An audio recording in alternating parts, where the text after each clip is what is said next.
What's going on, everybody? Welcome back to another edition of Say Hey Plays. My name is Jose Bouquet. Over there is Andrew Santangelo. Same guys, different show. Giving you the best gambling advice on the internet here. Baseball gambling's our thing, and we're going to get right into it here today because we have a loaded NL East show for everyone today, and it's going to be a good time. I can't wait to talk about this heralded division, Andrew. I think this is your favorite division, right? Oh, best division in baseball. Best division in baseball, Andrew says. It's a hot take to start off with, Andrew. I guess I'll allow it. Live off hot takes, right? Yes, right. Let's get straight into it, Andrew, because like I said, there's a lot of good teams in this division. We might be talking for a little bit. So thank you as always for watching. As let's get this out of the way now. If you haven't, go check out our AL East, NL Central, AL Central videos. We're running right through these divisions. Go check out all those videos. Our best bets are in there, and go watch us. It's going to be a good time. But let's go get into the teams first. Our division champion from the NL East last year. Jesus, the Atlanta Braves. The Atlanta Braves, the Bravos, were one game away from going to the World Series. They were up 3-1 against the vaunted Dodgers, but they collapsed. They blow that lead. They lose in the NLCS Game 7. Truly tragic, but this is a really good squad. They've got bodies. They've got hitting. They've got a decent bullpen, and I'm excited to talk about it, Andrew. Let's talk first additions and subtractions. Jake Lamb goes over to third, gives them some depth. Jason Kipnis moves from Cleveland because no one wants to be there. Charlie Morton, the big acquisition this year, he will hopefully give them some playoff experience and some know-how to give the young guys. Drew Smiley also in there in the rotation as well. Some losses include Adam Duvall, underrated player who's going to be good this year, I believe. Tommy Malone, Tyler Flowers, the defensive wizard catcher. Nick Markakis retires. Mark Melanson gone. Shane Green gone. The GOAT Cole Hamels gone. King Felix gone. Mike Foltynewicz gone. And Darren O'Day gone as well. I guess he wasn't on the Orioles. I forgot he was on the Braves. I just remember him in the Orioles forever. But Darren O'Day on this squad leaves the squad, goes to New York. Andrew, what are your thoughts on this Atlanta Braves team? You watch them often. Yeah, I think this team is extremely good. I think they have some of the better depth in the sport. I mean, you look at a guy they're going to be missing for the majority of the year after his injury last season, Mike Soroka. I think you lose him, arguably your best pitcher, but you're bringing Charlie Morton to fill that need. You have a guy like Ian Anderson who really took that step last season, especially in the playoffs, who really made a name for himself, and you saw what he could do at the top or in that rotation. You're bringing a veteran in Drew Smiley. I think that's a more underrated move as well. I think I've always been a Smiley fan. I think he can add a lot to that rotation. And then obviously we all know Freddie Freeman, probably the best first baseman in baseball. Correct me if I'm wrong. You saw the development in Swanson over the years, so you expect him to kind of continue to hold that pace, if not make a whole nother step and continue to prove the guy he's supposed to be. You know how much I liked Ozuna last year. They re-signed him. I'd say the biggest question mark on this team, which is fixable at the deadline, you'd assume, would be the bullpen. And I think that's where you're going to fall into place with this team and how far this team can go. It's really going to come down to who's going to be the guy in this bullpen to kind of take over the closer role. Like, really don't have a true closer. It's expected to be Luke Jackson. We'll see if he ends up winning the job. And then we'll see what they're able to do in the back end of games. And that's, if I was an Atlanta Braves fan, I think that would be my biggest concern for this team. Because I honestly think they could cost you the division win with, we'll get into them in a little bit, but what the Mets did this offseason, that bullpen could be the difference in beating out some of these teams in the East. Yeah, I think it'll be interesting. I mean, Will Smith is also there, an option to be their closer. I think Shane Green is still a good reliever, and he's still on the market, which I think is crazy. I think that could be a candidate to come back too. And I just love this Braves team too. I have a soft spot for this Braves squad. I love everything about them. They've got the hitting, they've got the starting pitching. And when we start questioning your bullpen is how you know you're a really good team. And we're start nitpicking about this little stuff, but that's the stuff that makes a difference. That made a difference in the 3-1 series loss. blown lead for the Rays or the Braves, and it'll be interesting to see, what we do from here, because they've hit that wall. I think we can all say they're pretty firmly third to fourth best team in the National League. They added players. They added Ozuna back. He was a contract we didn't think they would get done because it would be a high No. salary, and they ended up getting him back. So I think it'll be fun to see what this team does, exactly, and especially in the regular season too. Best case, worst case for the squad, I have it. Best case, they win a division. Worst case, they miss the playoffs, and that's weird to say because this is such a good squad. But if they don't win the division, the Mets win the division, then getting a wild card spot, especially in the NL, is going to be tough because whoever doesn't get the Padres Dodgers spot, there's just going to be one more right after that, and that's a fucking dogfight, and who knows what's going to happen. No, I absolutely agree with you. Especially in the worst case scenario. I think the worst case is you miss the playoffs, and it's funny to say because I agree with you. They probably are a lock at a top 3 team in the NL, or maybe 4, depending on how you view the Cardinals, or maybe the Mets in this division. But the thing is, when you have a talented division where, really you could probably, correct me if you disagree, but you could probably see the Mets winning it, the Nationals winning it. If everything goes right, the Phillies could win it. So really you're looking at that, and then all those teams that could possibly win the division will be that second wild card, most likely. So we'll see what happens. Again, best case though for this team is go to the World Series. Do they have what it takes to beat the Dodgers? Absolutely. If everything clicks for this Braves team, maybe you don't have things to go against Trevor Bauer, but by that time you should get Soroka back on the team. Charlie Morton's been there before. He's got the depth. Max Fried was in the Cy Young race for 95% of last season. Ian Anderson, I already talked about him. So really, you add a true closer, which I agree with you. If they find a way to open up the money here in the next few days or weeks or whatever, Shane Green instantly becomes a closer of this team, in my eyes at least. So you add him, or maybe you add a guy at the deadline. We'll see who's open. So I just had a bad idea, Andrew. I said closer. I think I know where you might be going with this. Oh no, Josh Hader to the Braves. Oh no. Let's not talk about that too much, because if Josh Hader goes to the Braves, I think you'd have an aneurysm. That would be very bad. I was also thinking if he pitches well to start the year and the Cubs are out of it, Craig Kimbrell reunion. No. I could totally see that. Depending on what type of year he's having, I could totally see a reunion with him. Yeah, I think Craig Kimbrell's done. I thought he was done in 2018, so that would be fun to watch. That'll be really fun to watch. Players to watch on this squad.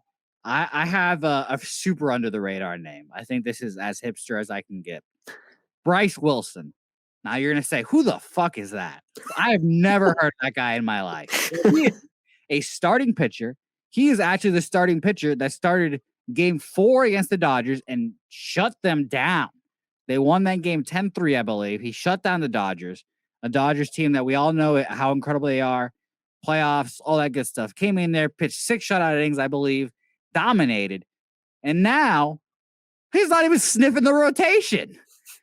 They have, I think we can all say the four guys are locked in there. Morton, Anderson, and Soroka. Soroka when he comes back from his Achilles. And then I asked a Braves fan, and he said, Kyle Wright, man, he's good. And I was like, really? Over Wilson? I think Wilson could be this team's 4th starter. I think he's really good. To go into, I was just like to go into LA, but we didn't. We went to go Globe Life. To pitch in Globe Life against that squad, the juggernaut, they really needed to win that game too, because they just had gotten blown out. If we forget, the Braves just got blown out by the Dodgers. The Dodgers had a lot of momentum, and Wilson shut them down. And I think that could be a one-time thing, but I'm willing to roll the dice. I think he could be the number 4 starter, and I think I think he'll make the team. I think he's going to start in the pen. I think that's where they're going to have him. And then they're going to see how it goes from there, and he'll be that kind of versatile pitcher out of the pen and everything. Yeah, he has an MLB option left. He has 1 left, so I think he could get DFA'd or whatever, AAA start for the year and then come up. But I just don't know. It'll be interesting to see. Like we said, this team has a lot of depth, so this is a good problem to have if I was the Atlanta Braves. Right, absolutely. It's I mean, they're a powerhouse, and I mean, when you're up 3-1 on the Dodgers, I mean that says it all right there. I mean, obviously you couldn't close it out, but that pretty much says where you are. Yeah, let's move on to yours, Andrew. So okay, I was originally gonna go with Soraka, but I thought, okay, he's gonna miss the majority of the year, so I can't go with him because I'm interested to see how he bounces back when he comes back. Because again, if he is the guy he used to be, still, he could be the difference of getting to the World Series or not as the number one pitcher there because he'll go against other workhorses. But I ended up going with Luke Jackson here, just because again solely because he's almost the biggest part of this team at this point. Like, you're going to be able to score runs. Your starting rotation is going to be where they're at. This is going to come down to, can Luke Jackson get the guys out when they have to? And the Braves open up with 13, I think it was 13 or 14 straight division games to open up in April. And then, I mean, obviously, you know what's going to happen the rest of the year, but a pivotal part of the season is going to be that first 2 weeks of the season. Is he going to be able to come in and get Francisco Lindor out in the ninth inning? Is he going to be able to get some of the other guys? And that's what it's going to come down to. And if he kind of gets off to a slow start, some of those key games could come back to hurt him. But especially he's been an up and down pitcher in his career. So we'll see which Jackson shows up. But I think he's the biggest part of this Braves team in kind of deciding where they're going to be at just because of all the locks around them. All right, so let's move on, Andrew, to over-unders presented by MyBookie, of course.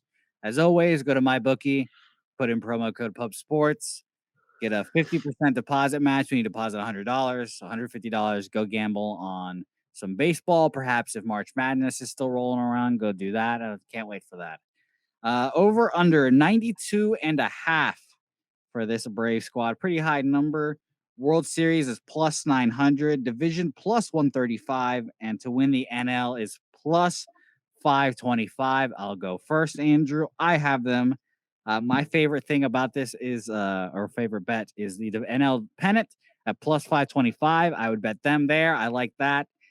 Maybe not. Don't roll the dice for the plus 900 for the World Series. Get an early day payday. That's a good odds right there. And I like the slightly over, 94, 95-ish for the Atlanta Braves.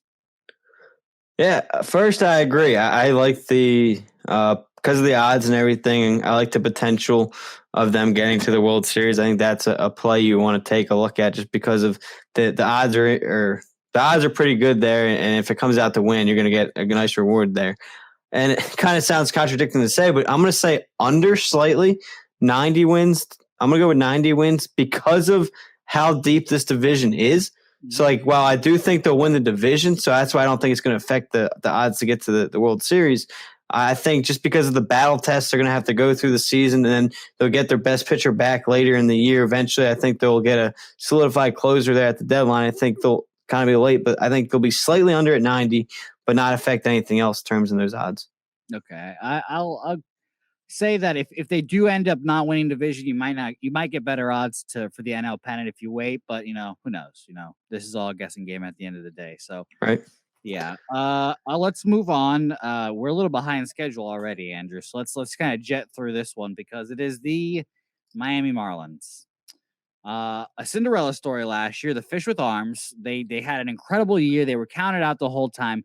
COVID wrecked their season to begin with, and they ended up coming back. They got pitching prospects coming up that really helped them out. I think it's time. If you're a casual baseball fan that doesn't have a team, it's time to buy in on the Marlins. Buy low on the Marlins because they've got the guys coming up that'll be fun. Six Toes Sanchez is awesome.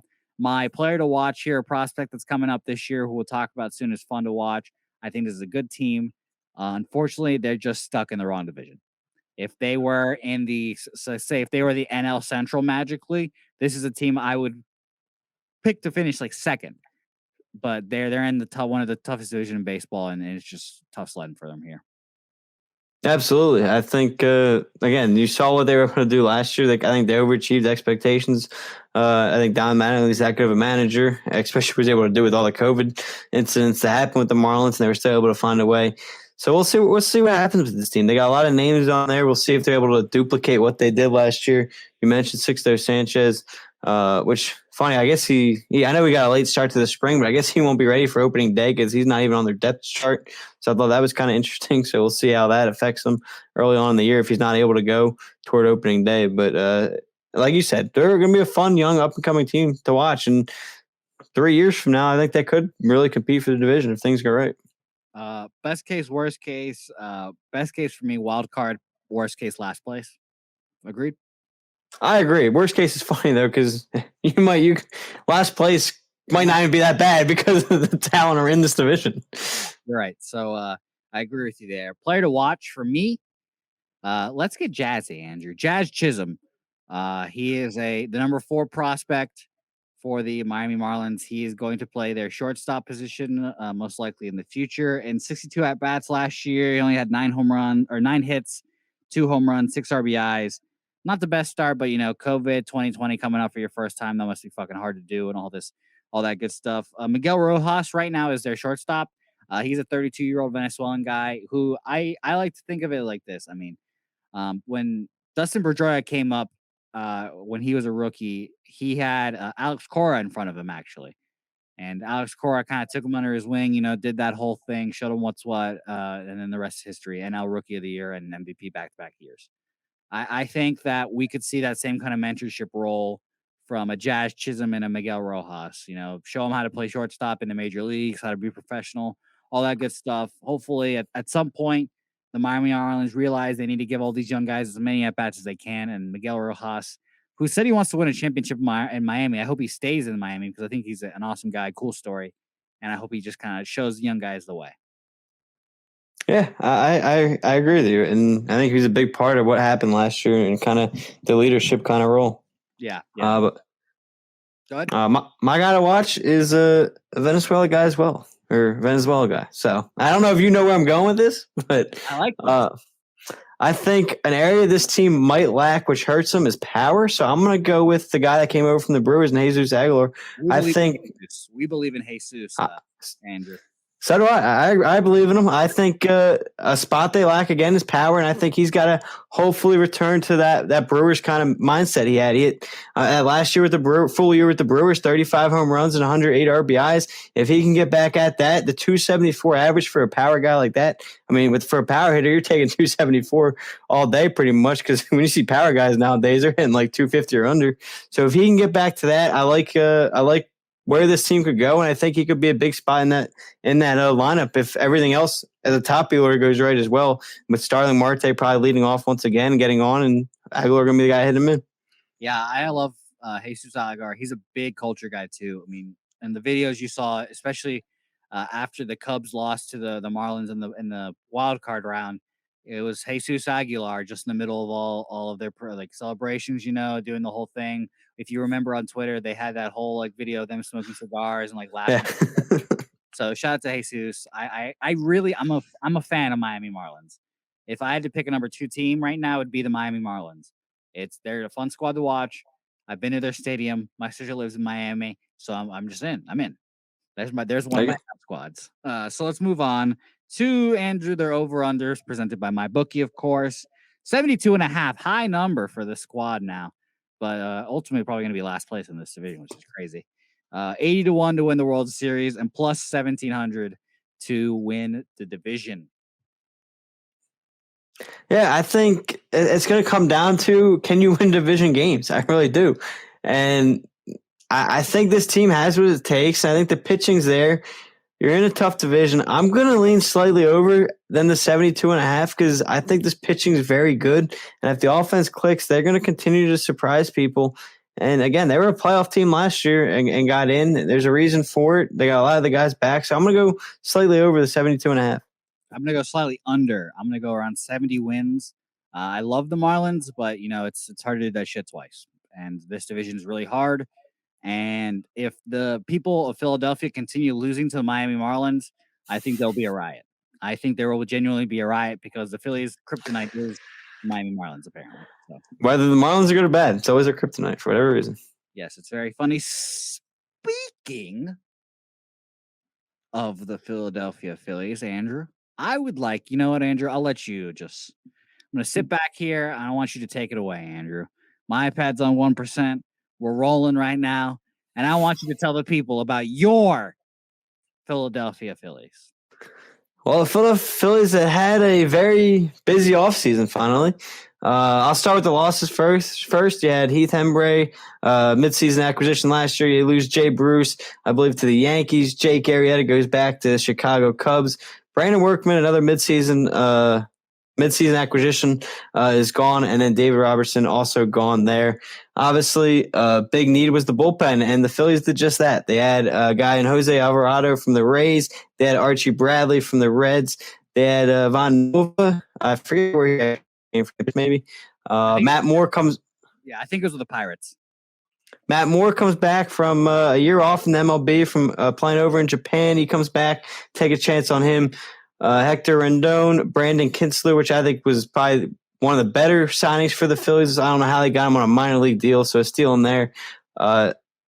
Matt Joyce as well. I think another good depth move. And then probably the best depth move they had was Brad Miller here in the offseason.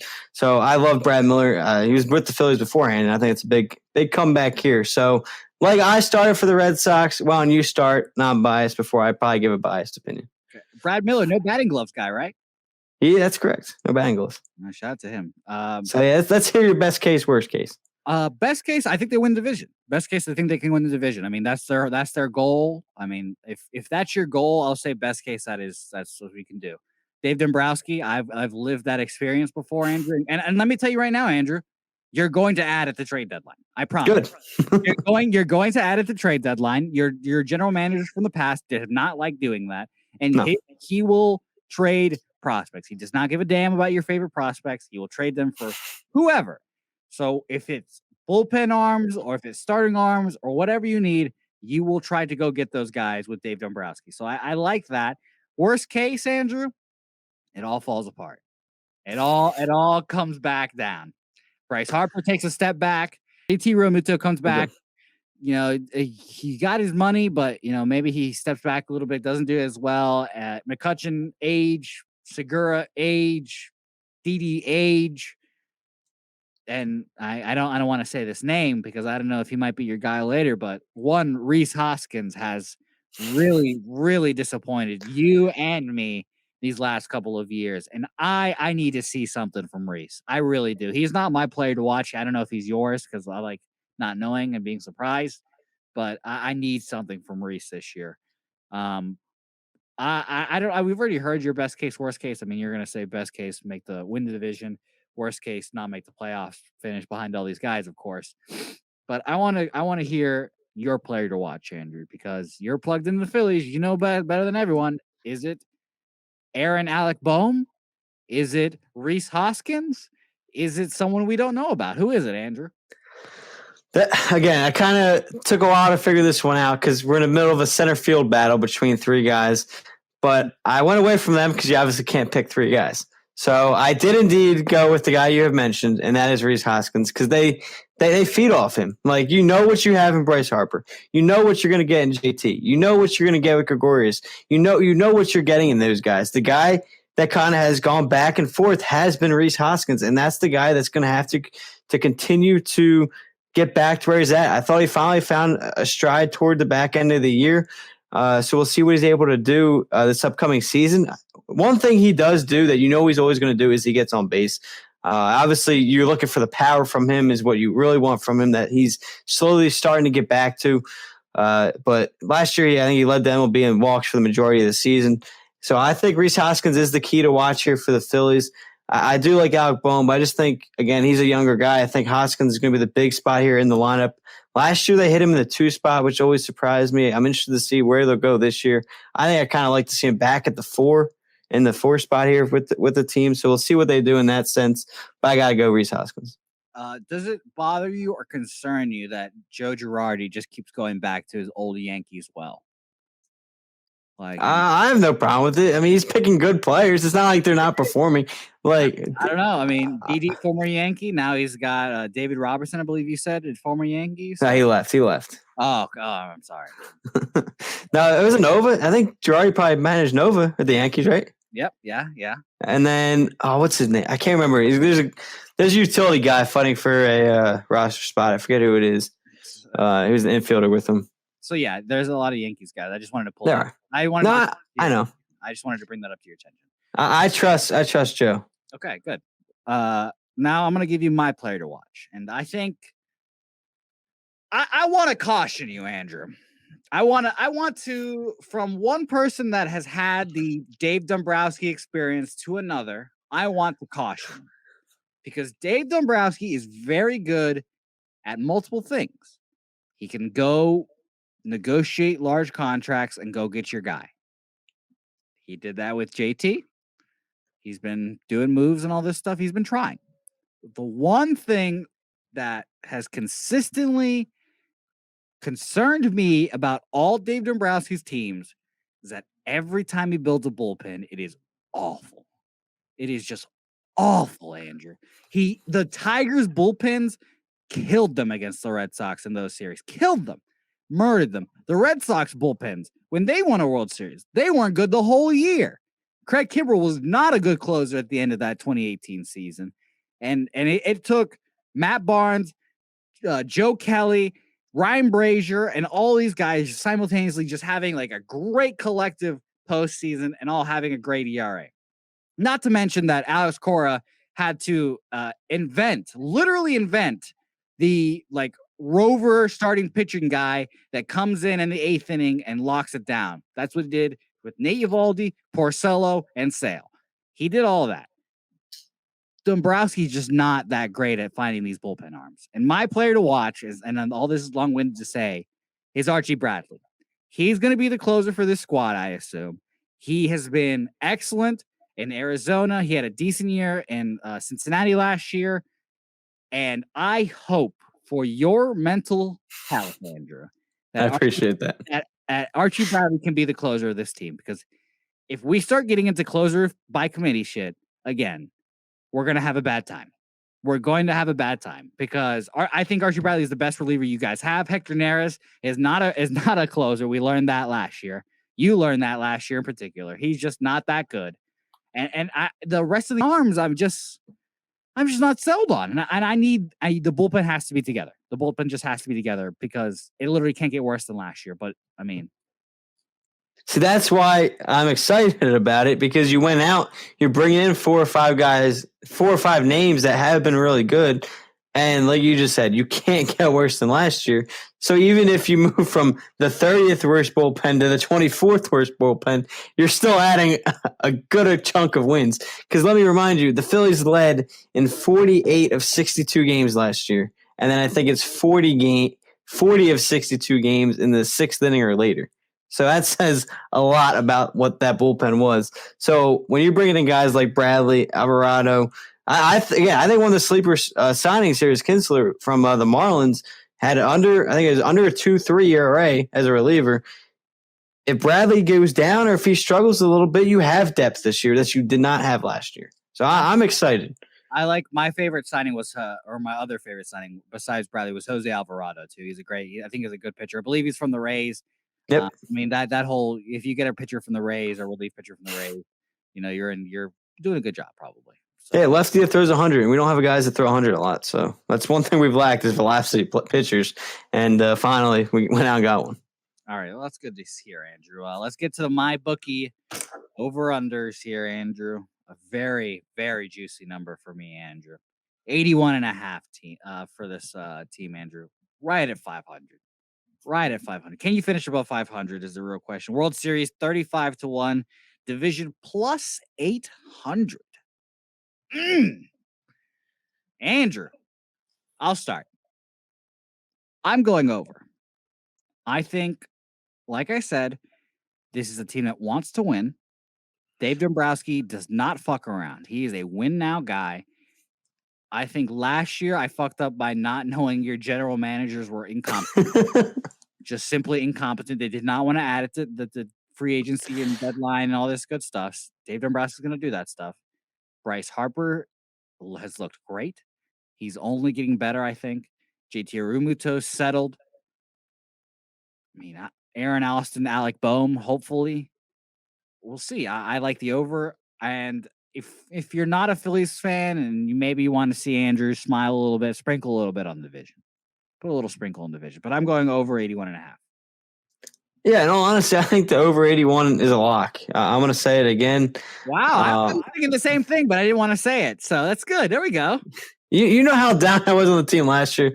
So I'm usually try to be realistic with this club, and I think you played about 500 ball the last 2 years with the worst bullpen in the league in back-to-back years, and last year's was historically bad. So even the slight improvement, again, if you go from 30 to 24 in bullpen, you're going to get more than 3 or 4 wins this year. So I think that's why I'm going over. And then, yeah, I think, again, this division's up for grabs. So, well, I mean, Braves favorite, but up for grabs in the sense of the odds there. So, again, not a bad play with the odds. All right, let's move on to, because we're a little behind schedule. This is a longer episode, maybe, because such a good division. The New York Metropolitans, the team of the offseason. The whole offseason has been geared around them. We've all been talking about them. Uncle Steve Cohen comes in, buys the Mets, and takes them from one of the worst franchises to suddenly one of the best, apparently. Who knows? Their additions and subtractions are long. So I want everyone to strap in because this might be a little bit. Grab your popcorn. They add Caleb Joseph, Taijuan Walker, Kevin Pillar, Tommy Hunter, Jonathan Villar, Albert Almora Jr., Aaron Loop, Jared Eichhoff, Trevor May, Jose Peraza, Jordan Yamamoto, Joey Luchesny, Cookie Carrasco, and one Francisco Lindor, arguably the best shortstop in baseball. They lose Brad Brock, Chasen Streve, Jed Lowry, Yosis Pettis leaves, Rick Porcello leaves, Michael Walker leaves, Todd Frazier, a.k.a. Andrew's brother, Steven Matz is traded, and Ahmed Rosario traded for Francisco Lindor, along with a couple of prospects in the deal. Andrew, you've heard a lot about this Mets team. They're in your division. We talk about the Mets often. I'd love to hear your semi-non-biased take on the Mets. No, I think the Mets went out and got a lot of players, obviously, and I think that's something they had to do. The Mets, I mean, let's be honest, the Mets have been one of the laughing stocks of baseball in the last few years because it's always like, okay, the Mets could be good, but they're always going to find a way to kind of let it go and choke. And you saw Pete Alonso come up a few years ago and make a really nice name for himself. You obviously know what they're getting in DeGrom. You bring in Carlos Carrasco with Francisco Lindor, which I think constantly gets overlooked just because of the name Francisco Lindor is. You don't realize the great starting pitcher they're bringing in along with him. Again, I think one of the more overlooked signings as well is James McCann. I think that's a tremendous addition for them. I think he's arguably a top 3 or 4 catcher in the game. So I think he's a guy that comes over from Chicago. He's made All-Star games in the past. He could make a big name for himself and really make a huge note for this team. So listen, this Mets team, if things click, one thing that worries me is Stroman took the year off last year. Can you get the good Marcus Stroman? But if all things click, there's no reason why this team should not give the Braves a run for their money, and if not, win the division. Like, this team is really that good, better than them. And you could even say, because of the bullpen, you might even be able to lean and say this team is better than Atlanta. I think it's going to be a fun race. This is the race everyone's talking about. This is the team everyone's talking about. We all want to see it.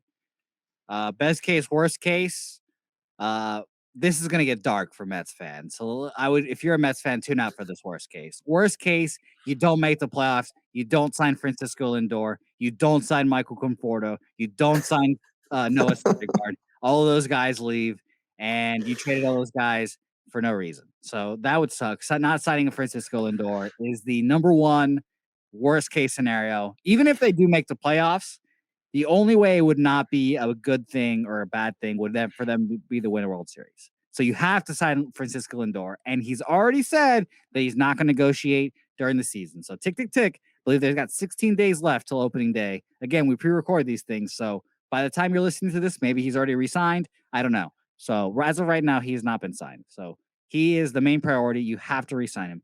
Best case, you win a World Series. And that is something you have not been able to say about the Mets since we babes. Yeah, I think I'm going to go with you. Worst case is you turn into the 2012 Marlins. That's what I wrote down. You added all these guys with high hopes, and if they don't pan out, it's going to turn into a mess. Because like you just said, you could potentially lose those guys. So that is worst case for this Mets teams if it just doesn't work out. Like, sometimes it just doesn't click when you bring in all that talent for whatever reason. Yeah. Best case, I agree. I had maybe the Braves going to the World Series, like I said, for them. So I think that has to be with this team as well. The starting pitching probably is a little better. The bullpen's better. I don't think the offense is as good as the Braves. So I think that's where it might differentiate. What holds up the Mets pitching and the Braves offense is really going to be the key down the stretch here. Yeah, I couldn't agree with you more. Player to watch for me, I'll keep this one quick. Michael Conforto. If you're not a Mets fan, you probably have not watched Michael Conforto play baseball. He's been a top 10 right fielder in baseball. I actually wrote this down. According to MLB, he's the ninth best right fielder in baseball. 8 was Joey Gallo, and 7 was Jorge Soler, 6 with Bryce Harper.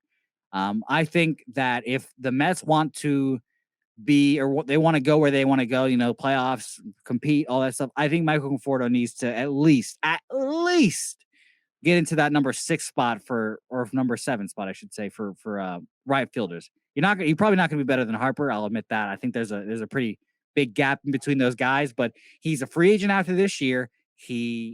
All the incentive in the world to go get your money and go play balls to the wall. I'm not, no, I mean, DeGrom and Syndergaard, but he might be the last hitter from the Mets World Series here because I believe he was a rookie that year. So Yeah. I think they need to resign him. I'm a big advocate for resigning your homegrown players, as the Red Sox do not want to do. So I think he's the guy. You got to resign him. You got to sign Lindor, but I think he should have a good year this year and go collect his bag. No, I agree. And he's a guy that's always been up and down, in my opinion. Like, he's got the expectation with him now, and they really need that for one of their holes in their lineup. So we'll see what happens. But I'm with you. So my player of the watch I'm going to go with is a guy I've mentioned already, and that's, again, one of the most underrated offseason signings in James McCann. I think this has been a huge hole in this Mets lineup, offensively and defensively, for the longest time since I don't want to say. What was it? Since Travis d'Arnaud, they had him. Well, he had all the expectations, and I don't think for like 1 or 2 years. He's not Mike Piazza like you were. Yeah, no. Well, yeah, that's why I was going to say you've been searching for him probably since Mike Piazza, just because I'm probably forgetting about somebody after Piazza, but just because he had all that expectations, never kind of lived up to it with the Mets, went around. Yeah, he's turning into that guy now with Atlanta. Last season we saw, but we'll see what McCann's able to do. He signs a 5 or 6 year deal, so they have high expectations in him. His defense is one of my biggest concerns for him, so I think that's a spot he needs to work on and get better at for this Braves team. But yeah, I think the catching spot has been one of the weakest spots for this team in recent years past. So James McCann's got to continue to hit the ball, stay with the all-star guy he's been last season and I believe the year before as well. And he comes in with a career WAR. I know that's one of your favorite stats, but a career WAR of 7.2. So that's one of the higher ones for the Mets in a while. And he had a 1.3 last season, which is pretty good for a short year. So we'll see what he's able to do this upcoming year. Yeah, couldn't agree with you more. Over under. Let's get to the MyBookie over unders here, Andrew. Over under 89.5, Andrew. That 90 game mark's tough to get to. Plus 600 for the World Series. Those are our 4th best odds, by the way. Plus 140 for the division, second favorites, and plus 525 for the NL pennant. I'm going to advise the same thing I did with the Braves because I think there's a similar squad. The NL pennant plus 525 for the Mets. I like that. I wouldn't bet them to win the World Series because they are the Mets. But that 89.5, man, I'm taking the over. I'm taking the over because I want to ride that wave. I want to ride the Francisco Lindor wave. I'm in. And I think that they hit, that 90. I want to say 95. Like, I want to give them that high, but I think realistically we'll go 93, 92 wins. Yes, this is tough. I think they're right there with the Braves. I gave Braves 90 wins. I think I'm going to give the Mets a 90 as well. So I'm going to go very, very slightly over here with that 90. But again, I think this team is basically couldn't get any closer to the Braves. So basically everything I said with the Braves goes with this team as well. So like you said, so I'm going to go slightly over at 90 and we'll see who I picked to win the division. Off the top of your head, is there anyone that the Braves could add, realistically that bump them up? Off the top of my head, I'd say I've never been a big Jeff McNeil fan. So depending on what happens with some of those other teams, I mean, listen, Rockies are going to be bad. You add a Trevor Story, I'm sure he'd be willing to move the second in a spot like that. I'd say what Man, that'd be tough. you got him, or another guy I thought of is a guy I mentioned in the NL Central preview. If the Reds blow up, like we said, Mike Moustakas, he's been playing second base for a few years now. Who says that if he's having a good year, go at him? But I'd say, depending on what kind of year McNeil's having, because he's another kind of up and down player, I feel like. I don't know if you agree or disagree with me on that one. I like But Jeff McNeil. I'm a big Jeff McNeil fan. okay, no, and again, it just depends when McNeil shows up. So we'll see what happens. But that's the spot to look out for in my eyes. And then I'd say real quick, next spot would be depending on how your guy does. We talked about how how he is as an up and down player. If he gets off to a slow start, move him to add depth on the bench and go at a right fielder. I would. I've said his name earlier. I'd be concerned about the bullpen piece here. Edwin Diaz was great in Seattle, but has not been that good anymore. I believe he was second in whiff rate last year, so he was good last year. But maybe if you want to solidify that bullpen for sure, just go pick up Josh Hader real quick. Yeah, I guess kind of like McNeil. I've always been an Edwin Diaz guy. I know he had a down 2019, but he bounced back last year. He had a 1.75 ERA last year, 2-1 record, and Mets fans aren't a fan of his, Andrew. Let me tell you that he blows a lot of games. well, let me just say this: if they want to give me Edwin Diaz, I'll take that. Well, I'll tell you right now, a Josh Hader on this team would be scary. Yes, no, I agree. All right, let's move on to the last place team in this division. I think I can pretty safely say this, Andrew. The reigning defending 162 game season World Series champion, Washington Nationals. The weirdest year for I think any team in baseball this year, honestly. They finished last. They had a fake COVID scare with Juan Soto. He was out the first couple of games, and he actually didn't have COVID and all this stuff. We started shitting on baseball for that. That probably cost them the MVP, if we're going to be honest, those couple of games. Yes. They have their triumphant of starters who they're paying close to $1 billion. They're all 30 years old. Scherzer didn't look great last year. Corbin had his moments, but I've never been a big Corbin fan. And Strasburg has a weird like nerve finger thing. But they all came back this year. They all come back this year. They removed a lot of World Series pieces, former World Series pieces, like you mentioned earlier. Sean Doolittle, he had to leave. I have the additions and subtractions in front of me. I guess I just don't want to read them. Additions and subtractions. Jeremy Jeffress, Jordy Mercer, Alex Avila. They add John Lester to kind of try to fill a hole in that rotation. Kyle Schwarber comes over too. Josh Bell, their big acquisition, fills the first base hole. Gerardo Parra comes in. Brad Hand, it takes your closing role. And just breathe Blake Swihart, probably just organizational depth, but he's on their squad too now. Subtractions, Michael A. Taylor, World Series winner, leaves. Kurt Suzuki, World Series winner, leaves. As Drupal Cabrera, World Series winner, leaves. Brock Holt on their team last year leaves. Sean Doolittle, Eric Thames, Howie Kendrick, Adam Eaton, Anibal Sanchez all leave. All of those guys, I believe, besides Thame, won a World Series with them. So really, if you're a Nationals fan, some emotional breakups, but I think the team's better for it. Andrew, what about you? I'm with you. I think, you look at some of the guys they lose. Brad Hand's better than Sean Doolittle, so upgrade there. You look at first base, Eric Thames was supposed to be good, didn't kind of live up to that. Josh Bell, again, one of the very most underrated moves of the offseason. I love Josh Bell. It's kind of disappointing to see him go to the Nationals because now I got to face him. But I've always been a Josh Bell fan. Kyle Schwarber, I hope he can bounce back. I've always thought he's been a good hitter, so we'll see what they. I'm interested to see what kind of role they find for him. I mean, if John Lester is anywhere close to what he can be, I know he's older, but I mean, he'd be a solid 4 or 5 guy wherever they go. So I think this Nationals team is getting slept on once again. I think, obviously, rightfully so. There's very good teams at the top. They came in last place last year, so I get it. But listen, this Nationals team is not very highly regarded, I feel like, but I honestly like a lot of names on this team. So they're one of the dark horses for me in this league. Yeah, I like the Nationals too. It's really going to depend on how we see the last years of these 30-year-olds coming. I believe Max Scherzer is on the last deal of the last year of his long, extensive deal. Yeah, he is. He becomes a free agent in 2022. The best free agent pitching contract ever given. So, I mean, you can't complain about that. Uh, you still have Steven Strasburg signed till 2027, and you've got Patrick Corbin signed till 2025. So we need to see something from them. And I'm gonna use this to transition to player to watch for Andrew. They need to fill a hole that Anthony Rendon left, and Carter Kieboom, their top prospect, didn't do that great last year. But again, we throw those out because it's COVID in 2020. I think he needs. I think he needs to take a step forward. You use that year to get your feet wet, whatever. Now it's time to get comfortable, start raking.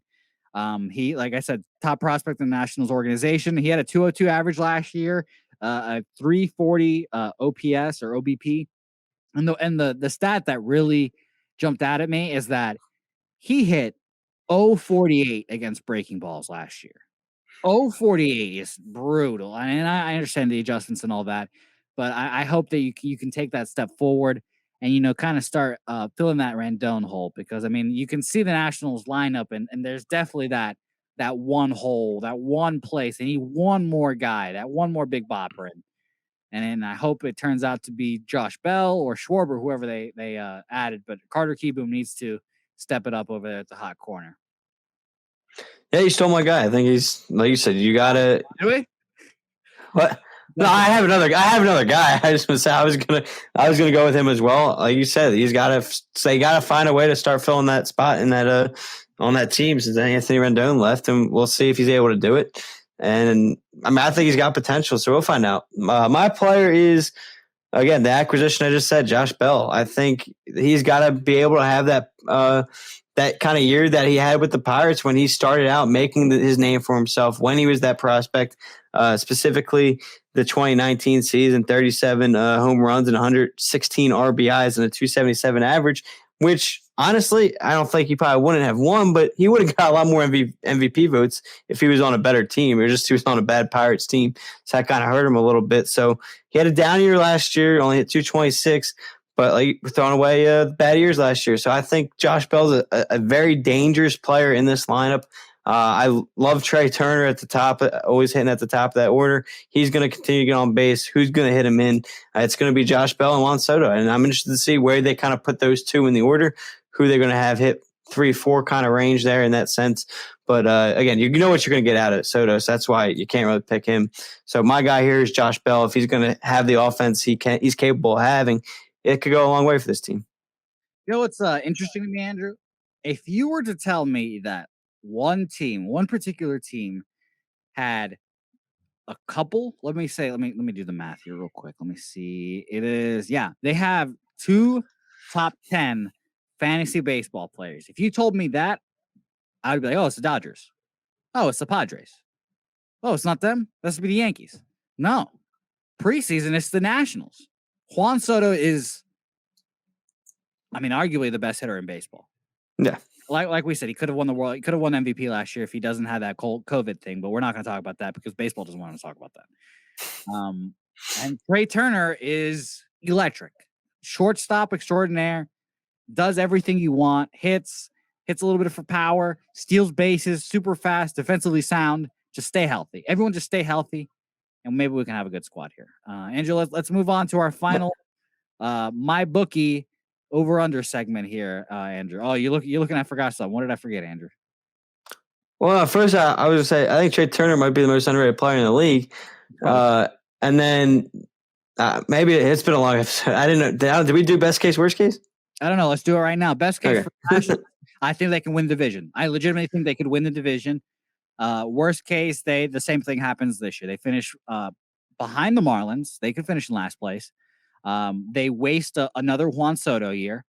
And I guess it's another injury-riddled year for Scherzer and Corbin. Or not Scherzer, it's Corbin and Strasburg. Yeah, because I mean, Max Scherzer is riding free money right now. He's making $40 million a year, 40 million sheets this year, Andrew. So he's chilling. I was a little worried about Max this year or last year. So, but I mean, like I said, best free agent pitching contract ever, probably. So. Yeah, no. Worst case is injury gets the best of this team, and they can't compete. and then you start selling people at the deadline. I know he's got a high contract, but you eat some of it, you move on from Scherzer because of the 1 year, and you try to get something for him. Best case, though, is the starting pitchers stay healthy, and you ride high on them, win the division, and let the offense help carry you through the postseason. Yeah, I mean, I'm not going to advise this, but I think the Nationals are a great dark horse World Series Yes. pick. If you wanna take those, let me double check the odds real fast. But I love the division odds. They are plus 575. I think we just mentioned. Did we mention the over under? I don't know. We'll mention it right now. Here we go. We're starting to unravel here at the end.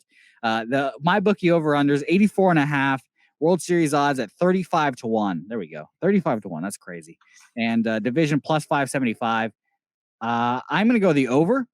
I like this national squad. I believe in it. I believe in their organization. They've got a good front office. Davey Martinez. I was going to say Garcia because he's a Yankees guy. Davey Martinez is a good manager for this squad. Just health. That's all that matters for this team. And if they stay healthy, I think they can win this division, at least compete for it. I'm going to go with 87 wins, and they just barely missed the playoffs, though. They just barely missed the playoffs because of a fucking battle for that wild card spot. Maybe they get it, but I think wild card is more realistic for this. Yeah, I agree with you. I'm going to go over on the 84.5 as well. I'd probably say about the 86, 87 range. And yeah, this division's so hard. I don't know where to place some of these teams. It's so good. Yeah. My other thing, like I said earlier, 35-1 for the Nationals to win the World Series. I'll put a little sprinkle on that. And let's get into the rankings so we can get out of here. We're going a little over time, but it's all right. Like we said, it's a great division. So I have winning this division, Andrew. I have the Atlanta Braves. I have the Atlanta Braves winning the division. I think their pitching and everything combined together will be too good. Right behind them, I have the Mets making the wild card spot. And then I've got the Nationals finishing them third. Your Phillies finish right there, maybe tied for third, but right neck and neck with the Nationals. And then fifth, of course, the Miami Marlins. So there you go. I just said a tie for fourth and third. Phillies and Nats tie for fourth with 87 wins. Not even, like 85 wins. I'm going to go Marlins at 5, Nationals at 4, Phillies at 3. And I'm really split on who's winning this division. Like, I originally always thought with the Braves, and we're breaking down these teams. I'm like, man, the Mets are really going to give them a run for their money. I'm going to lean Mets 2, Braves 1, but it's going to be extremely close. Like I said, I both have them at like 90 wins this year. So for me, it's basically a coin flip. But I'm going to lean Braves. Yeah, it's a tough decision. It's a really fun division to talk about. So I really hope that everyone enjoyed this NL East talk. It's a longer episode. We know so we apologize. I hope you guys get through it. Next week we are talking about the West.